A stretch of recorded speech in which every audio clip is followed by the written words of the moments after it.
Hello everyone, welcome back to another sharing video from Linh Duy Quang. So in today's video, I will answer a question from someone who asked in the Getchmay group. They asked that when they print a diagram, the text for the small details overlaps and spills out like this. So I will make a video and answer this for you. And if you've watched up to this point and haven't subscribed to the channel yet, please hit the subscribe button to support Linh Duy Quang's channel. First, you need to open this design section for me. If there's any detail where you want the text to be inside, you need to create an inner contour line right in the middle of that detail. For example, with this pocket flap, you should draw an inner contour line for me there.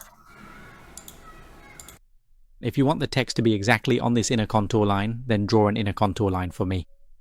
It's the same with this pocket flap. If you want the text to be here, then draw an inner contour line for me. After that, change the name of this line for me. It's currently labeled I, so change it to A for me. Change this label to A for me. Then go ahead and save it. Make sure to save your work, okay? Save your progress, and then open up the layout section for me. And immediately update the layout so that the specific detail you just edited gets updated correctly. Now open the macro plot section so you can print. But before printing, adjust the font size for me. Make it smaller, set it to about 1 centimeter.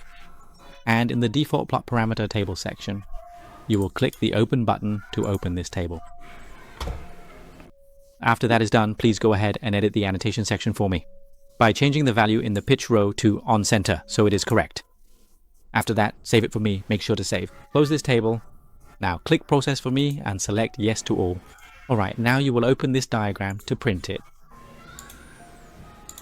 When you look closely at the result, you will notice something truly surprising. For every detail where you previously created a distinct boundary line and gave a name to that line, you will clearly see that the resulting text follows exactly the direction of the specific line you originally drew.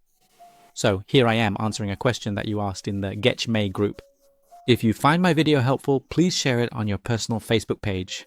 And remember to subscribe to the channel and click the bell icon so that next time I release new videos, you'll see them earlier than others.